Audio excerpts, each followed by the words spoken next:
ನಮಸ್ಕಾರ PV news people's voice ಚಾನಲ್ಗೆ ಸ್ವಾಗತ. ಕೊನೆಗೂ ಈಡೇರಿತು ಕೋಟಿ ಕೋಟಿ ಕನ್ನಡಿಗರ ಈ ಸಲ ಕಪ್ ನಮ್ದು ಎನ್ನುವ ಕನಸು. ಕ್ರಿಕೆಟ್ ಅನ್ನುವ ಕ್ರೀಡೆ ಗಲ್ಲಿ ಗಲ್ಲಿಯಿಂದ ಹಿಡಿದು ವಿಶ್ವ ಪ್ರಸಿದ್ಧವಾಗಿ ಬೆಳೆದು ನಿಂತಿದೆ. ಅದೇ ಕ್ರಿಕೆಟ್ನಲ್ಲಿ ಹಲವಾರು ವಿಧಗಳಲ್ಲಿ ಪಂದ್ಯಗಳನ್ನು ಆಡುತ್ತಾ ಬಂದಿದ್ದಾರೆ. ಅದೇ ರೀತಿ ಭಾರತದಲ್ಲಿ IPL 2020 ಕ್ರಿಕೆಟನ್ನು BCCI 18 ವರ್ಷಗಳಿಂದ ಆಯೋಜಿಸಿಕೊಂಡು ಬರುತ್ತಿದೆ. ಇನ್ನು ಕರ್ನಾಟಕದ RCB ತಂಡವು ಅಪಾರ ಸಂಖ್ಯೆಯಲ್ಲಿ ಅಭಿಮಾನಿಗಳನ್ನು ಹೊಂದಿದ್ದು IPL ಆರಂಭವಾದಾಗಿನಿಂದಲೂ ಒಂದೇ ಒಂದು ಟ್ರೋಫಿಯನ್ನು ಮುಡಿಗೇರಿಸಿಕೊಂಡಿರಲಿಲ್ಲ.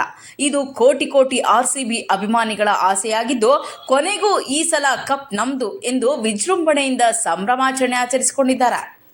ಅಹಮದಾಬಾದ್ನಲ್ಲಿರುವ ನರೇಂದ್ರ ಮೋದಿ ಸ್ಟೇಡಿಯಂನಲ್ಲಿ ಪಂಜಾಬ್ ಮತ್ತು RCB ತಂಡಗಳು ಫೈನಲ್ನಲ್ಲಿ ಮುಖಾಮುಖಿಯಾಗಿದ್ದವು.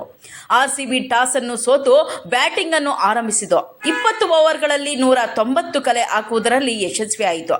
ಇನ್ನು ಪಂಜಾಬ್ ತಂಡ 190 ರನ್ ಗುರಿಯನ್ನು ಬೆನ್ನಟ್ಟಲಾಗದೆ ಅಂತಿಮವಾಗಿ 184 ರನ್ಗಳನ್ನು ಹೊಡೆಯಲು ಮಾತ್ರ ಸಾಧ್ಯವಾಯಿತು. ಇನ್ನು ಅಂತಿಮ ಫೈನಲ್ ಪಂದ್ಯದಲ್ಲಿ RCB ಗೆಲುವು ಸಾಧಿಸಿದ ನಂತರ ಕೋಟಿ ಕೋಟಿ RCB ಕನ್ನಡಿಗರ ಸಂಭ್ರಮಾಚರಣೆ ವಿಶೇಷವಾಗಿ ಆಚರಿಸಿಕೊಂಡರು. ಮಂಚೇನಹಳ್ಳಿಯಲ್ಲಿ RCB ಅಭಿಮಾನಿಗಳು ಮಂಗಳವಾರ ಬೆಳಗ್ಗೆಯಿಂದಲೇ ಗಣಪತಿ ದೇವಸ್ಥಾನದಲ್ಲಿ ಅಭಿಷೇಕ, ಅರ್ಚನೆ, ವಿಶೇಷ ಪೂಜೆಯನ್ನು ಹಮ್ಮಿಕೊಂಡಿದ್ರು. ರಾತ್ರಿಯಲ್ಲಿ ಪಂದ್ಯ ಆರಂಭಕ್ಕೂ ಮುನ್ನ ಕೇಕ್ ಕತ್ತರಿಸಿ ಪಟಾಕಿ ಸಿಡಿಸಿ ಅನ್ನಪ್ರಸಾದವನ್ನು ಮಾಡಿದರು. ಪಂದ್ಯವನ್ನು ವೀಕ್ಷಿಸಲು ಸುತ್ತಮುತ್ತ ಹಳ್ಳಿಗಳಲ್ಲಿ ಪ್ರೊಜೆಕ್ಟರ್ಗಳನ್ನು ಅಳವಡಿಸಲಾಗಿತ್ತು. RCB ಗೆದ್ದ ಕೂಡಲೇ RCB ಅಭಿಮಾನಿಗಳ ಘೋಷಣೆಗಳು ಕೂಗುತ್ತಾ ಸಂಭ್ರಮಾಚರಣೆ ಮಾಡಿದರು. ವರದಿ ಶಶಿಕಿರಣ್ ಎಸ್, ಮಂಚೇನಹಳ್ಳಿ.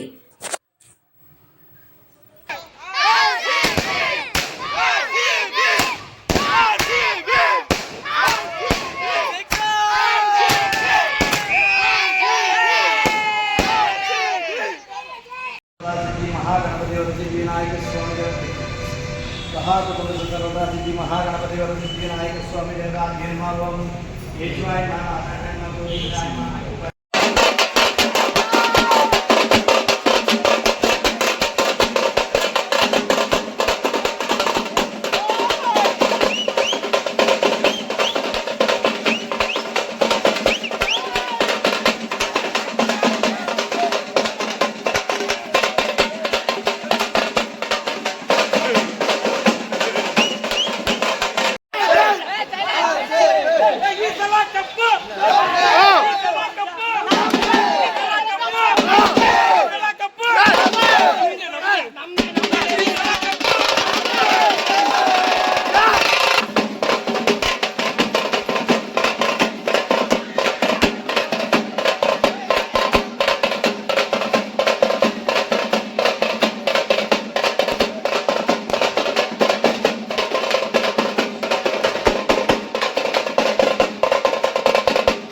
ఇవి పెట్టండి రా అందరికి.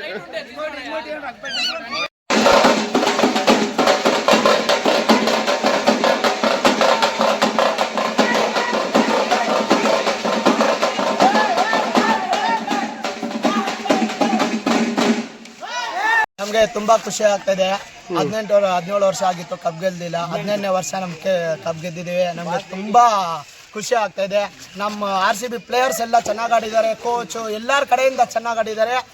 ನಮ್ಗೆಲ್ಲ ತುಂಬಾ ಖುಷಿ ಆಗ್ತಾ ಇದೆ. ಬ್ಯಾಟ್ಸ್ಮನ್ ಅಷ್ಟೇ, ಕೊಹ್ಲಿ ಎಲ್ಲರೂ ತುಂಬಾ ಅಂದ್ರೆ ತುಂಬಾ ಏನು ಇದಲ್ಲ. 10 ಟೀಮ್ ಮೇಲೆ ಗೆಲ್ಲಬೇಕು ಅಂದ್ರೆ ಅದು ಸುಮ್ಮನೆ ಮಾತಲ್ಲ. ಫೈನಲ್ ಹೋಗಿ ಫೈನಲ್ ಗೆದ್ದಿದ್ದಾರೆ. ನಮ್ಗೆ ತುಂಬಾ ಖುಷಿ ಅಂದ್ರೆ ಖುಷಿ. ಪಂಜಾಬ್ ಅವ್ರ ಮೇಲೆ 6 ರನ್ ಮೇಲೆ ಗೆದ್ದಿದ್ದಾರೆ. ನಮ್ಗೆ ತುಂಬಾ ಚೆನ್ನಾಗಿ ಟಾರ್ಗೆಟ್ 190. ನಮ್ಗೆ ತುಂಬಾ ಅಂದ್ರೆ ತುಂಬಾ ಖುಷಿ ಆಗ್ತಾ ಇದೆ. ನಮ್ಗೆ ಹೇಳ್ಕೊಳಕ್ ಆಗ್ತಾ ಇಲ್ಲ, ಅಷ್ಟೊಂದು ಖುಷಿ ಆಗ್ತಾ ಇದೆ. ಈ ಜಯ 17 ವರ್ಷದ ಪ್ರತಿಫಲ ಇದು. 17 ವರ್ಷದ ಕಷ್ಟಕ್ಕೆ 18ನೇ ವರ್ಷ ಗೆದ್ದಿದೀವಿ. ತುಂಬಾ ಖುಷಿ ಈ ಆಗಿದೆ. ಸಲ ಸಾರ್ಥಕ ಆಯ್ತು.